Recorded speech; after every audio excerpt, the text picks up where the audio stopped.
Dostoiévski. Não sei se vocês já leram Dostoiévski. Eu acho que vocês vão gostar. Eu acho. Vou escrever, vou anotar isso aí. Por que você fala? Eu indicaria. A gente tava falando qual livro eu te indicaria. Exato. Eu te indicaria um Dostoiévski, pra você também, Rafa. Por quê? Cara, o Dostoiévski, ele é tipo um, sei lá, ele é um psicólogo, assim. Ele entra na sua cabeça por lugares obscuros que você fala, cara, eu já pensei isso aí, mas eu não sabia. Eu já pensei isso aí. Coisas. Mas ele não desperta coisa boa, não. Ele desperta coisa ruim também. É sinistro você ler um Dostoiévski. Dá um spoiler do que seria um exemplo. Putz, dá um spoiler. Eu posso falar um pouquinho de Memórias do Subsolo. Não vou dar spoiler, porque aí já é demais. Mas basicamente, Memórias do Subsolo, ele é dividido em 2 partes e é um cara contando a rotina dele. E Dostoiévski é tudo Rússia, século XIX, mais ou menos. E assim, a literatura russa, ela é fantástica. Mas, enfim, esse personagem, ele transita entre se achar um deus foda, tipo, cara, eu sou foda, olha aí. Esse povo aí é tudo lixo. Passa uma carruagem, nossa, ele trata o cara mal, ele se acha um deus, ele acha que ele tem poder sobre a vida dele, ele acha que ele consegue fazer tudo muito perfeitamente, ele se acha foda, ele se acha melhor que os outros, ele se acha melhor que todo mundo. E aí, do nada, ele vai lá no fundo, como se fosse um personagem bipolar, assim, né? Tanto que o Dostoiévski, quando eu falo que o Dostoiévski entra na nossa mente, eu falo isso e não sou só eu que falo, não. Ele já foi muito estudado por psicólogos. O cara é sinistro. E ele nem era psicólogo, ele só era um escritor de romance. Enfim, esse personagem, ele transita entre se achar um deus e se achar um lixo. Então, tipo assim, numa hora ele tá se achando um deus, na outra hora ele se acha o pior que a mosca que tá lá no esgoto. Céu ao inferno e um estalar de dedos. E a forma como Dostoiévski narra esses fatos é muito bizarro, porque você fala assim, putz, mas eu também já me senti assim.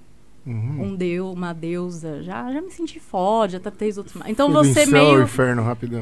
Você meio que se olha no espelho, assim, e ele joga uns pensamentos, assim, que você fala, putz, isso aí eu já pensei, mas eu tenho vergonha de pensar. Não gosto nem de pensar pra mim mesma. Então, esse livro, Memórias do Subsolo, ele é bem pesado nesse sentido psicológico, assim. E assim, foi um tapa na minha cara esse livro. Foi um tapa na minha cara. A gente tava falando de releitura. Esse livro é fininho, ele, sei lá, tem 120 páginas, até menos, eu acho. E eu li ele, e eu leio muito devagar, tá? Então, isso é uma coisa que eu faço. Eu leio muito devagar. Que é um estilo seu de leitura. É um estilo meu, porque eu gosto de curtir ali. Não vou... Esse negócio de ler rápido não é comigo, E eu terminei esse livro do Dostoiévski em, sei lá, uma semana, porque eu só fiquei lendo ele. E aí eu terminei, tipo, fim. Eu já abri e comecei a ler de novo. Eu li, tipo, 2 vezes seguidas, sem intervalo, assim. Pra você tentar entender novamente algumas coisas. Porque mudou muito a minha vida. Mudou muito no sentido de, tipo assim... de eu me conhecer mesmo, de eu ter esses pensamentos que o personagem do livro tem, e pensamentos ruins, mas que servem pra me autoconhecer mesmo. Então eu achei fantástico e eu recomendo Dostoiévski pra todo mundo. Pelo que entendi, você fragmenta coisas ruins, hábitos ruins que todo um ser humano tem, né? E você consegue focar, colocar um holofote nesses erros, nessas imperfeições, e falar, pô, eu sou assim. Então, a partir dali, você cria um mecanismo de tentar consertar, né? Acho que é por aí. Sim, ler é um exercício de autorreflexão dos melhores que tem, melhor que meditação. Você se olha no espelho ali.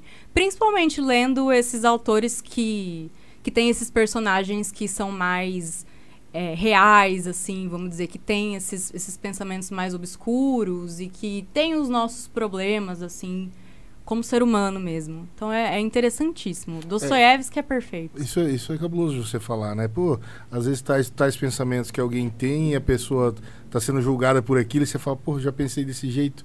E isso te dá uma pressão, né, na cabeça de você falar, cara, mas será que eu sou errado também? Sim. De pensar tal coisa? Sim. Então, é muito cabuloso isso. Realmente é um conflito que gera, Sim, né, na cabeça. É quase mágica, né? E eu também aprendi muito a questionar as minhas crenças. Principalmente hoje em dia, a gente está vivendo uma época em que a galera é muito fanática, né? Então, não sei se vocês acompanharam, acho que todo o Brasil acompanhou a guerra aí entre o Lula e o Bolsonaro e gente enlouquecendo pros dois lados, né? Não só em política, mas tem em religião, tem em todas as áreas da vida. E eu costumo dizer que eu sempre gosto de ver o 8 do meu 80. Então, se eu vejo que eu tô muito ali, ó, beirando o fanatismo por alguma coisa, qualquer que seja, porque eu acho que o fanatismo é a pior coisa que pode acontecer, porque você fica cego.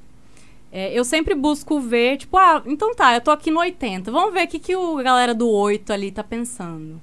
E aí, quando você muda essa chave, e geralmente essa chave, você não vai achar nos grupos de WhatsApp, você não vai achar dando um Google, você vai achar se aprofundando mesmo no assunto.